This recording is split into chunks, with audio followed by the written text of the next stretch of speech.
आलीस? कुठे गेली होतीस ग सकाळी सकाळी? जगन्नाथजींकडे गेले होते. मला वाटलं ताराला भेटायला गेली होतीस. खरं तर मला तारा मॅडमला सुद्धा भेटायचंच होतं, पण सोहम भाऊजी आजच गेलेत म्हणून मी नाही गेले. गेला का तो? बरं झालं, तिला जरा बरं वाटेल.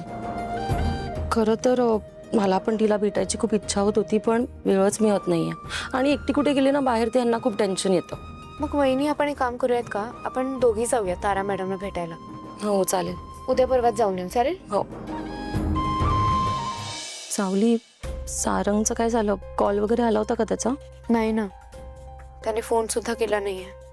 शिवाय मी पण कामात होते, त्यामुळे मला पण पुन्हा त्यांना फोन करायला जमलं नाही. आणि मी ह्यासाठी जगन्नाथजींकडे गेले होते. ते बोलतो म्हणालेत सारंग सरांची. बरं झालं, ते बोलले ना तर जास्त बरं होईल. पण तरी वहिनी मला कळत नाही, सारंग सर असं का वागतायत माझ्याशी? सावली, नको काळजी करूस. त्याला काहीतरी कामाचं वगैरे टेन्शन असेल. आणि आपल्या नवऱ्यांचं कसं असतं माहिती आहे का? कामाचं टेन्शन घरी येऊन बायकोला कधीच सांगणार नाहीत ते. आता आमचे पण त्यांना कधी विचारा, काम सगळं उत्तम छान चालू आहे असंच सांगतात. त्यामुळे नको काळजी करू. असं असेल तर ठीकच आहे. सगळं ठीकच आहे, कळलं? नको काळजी करूस. 10 सांगितलं की 12ला येणार, कधीच वेळेवर येणार नाही. माई आले मी. बसा. उपकारच केलेस येऊन. हा, तुम्ही म्हणत असाल तर असेल तसं. पण काय हो माई, आज या गरीबडीची कशी काय आठवण काढली तो तुम्ही? हा, वाईट दिवस आलेत ना माझे, म्हणून. बघ ना जयंती, किती एकटी पडली आहे मी. कोणीच नाहीये माझ्याजवळ. एवढ्या मोठ्या घरात भूतासारखी बसली आहे. माझी पोटची पोर सुद्धा मला सोडून गेली. तुला आपलं मानलं होतं ग, म्हटलं होतं तू तरी थांबशील माझ्याजवळ, पण नाही. त्या दिवसानंतर अशी गायब झालीस, ती आज उगवतेस. तुला जराही पर्वा नाही वाटली का ग, की एवढं सगळं घडून गेल्यानंतर तुझी माई जिवंत आहे का मेली आहे? हा, मी कशाला परवा करू? तसं नाही माई, म्हणजे आपलं जे डील झालं होतं ते तुटलं ना. मग म्हणलं त्याच्यानंतर कशाला इथं येऊन डिस्टर्ब करू तुम्हाला उगाच ना, म्हणून नाही आले. कोण म्हणतंय की आपलं डील तुटलंय म्हणून? म्हणजे आजवर मी जसे तुला पैसे देत राहिलीये ते असेच देत राहणार आहे. हा म्हणजे माई, खरंच तुम्ही मला मला असेच पैसे देणार महिन्याच्या महिन्याला? असेच? अगं बावळट, असेच म्हणजे असेच नाही काही.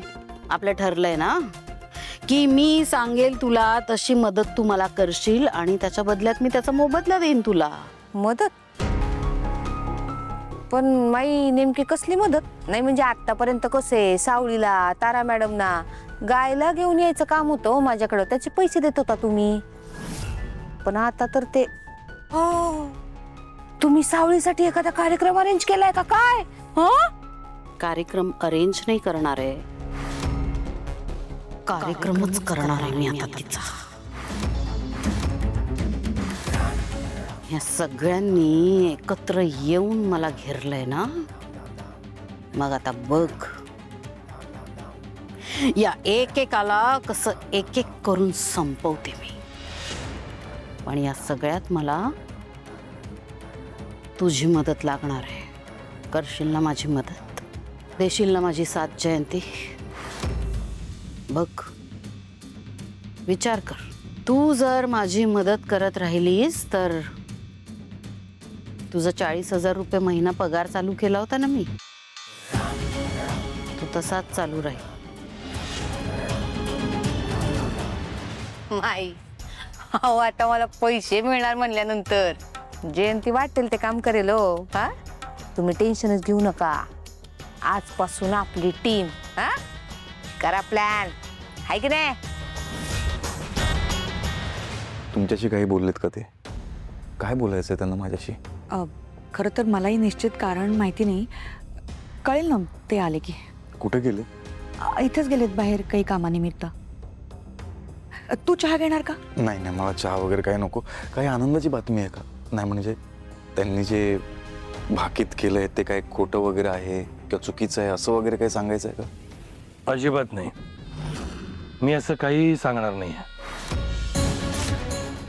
अलका, तुम्ही बसा बोलत, मी आलेच.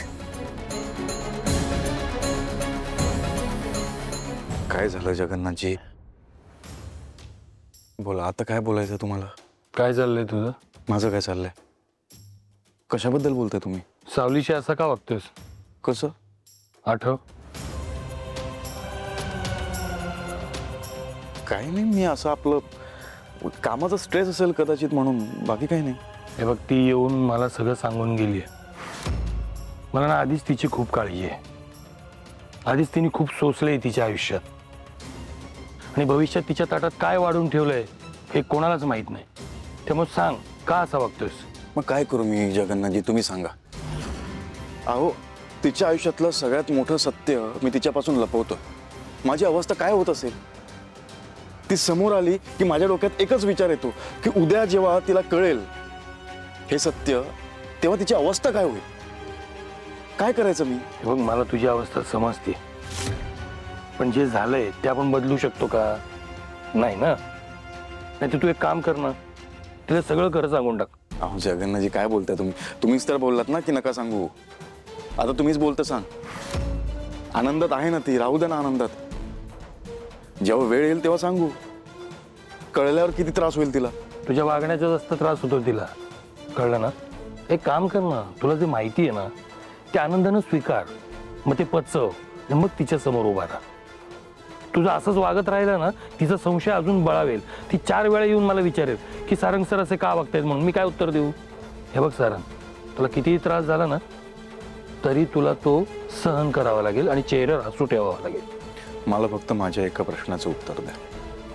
तुमच्या भविष्यवाणीवर तुम्ही ठाम आहात? आहे. मग ह्या वेळेला तुमची भविष्यवाणी चुकणार. अरे वा, छान की, आवडेल मला. पण कारण सावलीची विठ्ठलावर असलेली श्रद्धा. पांडुरंग तिला नाउमेद करणार नाही. हे बघा जगन्नाथजी, ह्या जगातल्या सगळ्याच गोष्टी आपल्याला कळत नसतात. ज्या गोष्टी माणूस त्याच्या डोळ्यांनी बघू नाही शकत ना, त्या गोष्टी देव बघू शकतो. शेवटी करता करविता तोच. तो असा काही खेळ खेळेल ना की आपण विचार करत बसू की हा चमत्कार घडला कसा. वा, तुझा आशावाद आवडला मला. तू म्हणतोस तसंच होऊ दे. त्या विठ्ठलाला तिची दया तरी येऊ दे, याची तिची भक्ती तरी कामी लागू दे. काही होऊ दे, पण माझी लेक सुखात नांदू दे. असंच होणार बघा तुम्ही. देवा, बारीक लक्ष ठेवा.